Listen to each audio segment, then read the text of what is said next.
বিসমিল্লাহির রহমানির রহিম। অষ্টম শ্রেণীর গণিত বইয়ের আমরা লেসন 4.3 নম্বর হচ্ছে 16 টোটালি উৎপাদকে বিশ্লেষণ করো এই অনুশীলনীটা। তাহলে এই অঙ্কটা আজকে আমরা উৎপাদকে বিশ্লেষণ করব।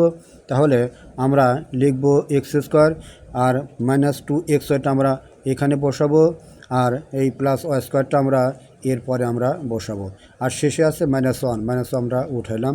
এখন আমরা কি করব, a² - 2ab + b², এটা সূত্র বসে। তাহলে আমরা এই সূত্রটা প্রয়োগ করলাম, a - b হোল স্কোয়ার। এখন আমি -1টা আমি বসালাম, এখন বসে 1 আমি স্কোয়ার দিলাম। তার মানে 1 স্কোয়ার মানে 1 দুইবার গুণ করলে 1 গুণ 1ই মানে অনেক 1ই হয়। যাই হোক, তাহলে এখন আমরা x - y কে আমরা এ ধরবো আর 1কে আমরা b ধরবো। তাহলে a² - b² সূত্র বসে। সূত্রটা হবে a + b * a - b। এটি আমাদের ফলাফল।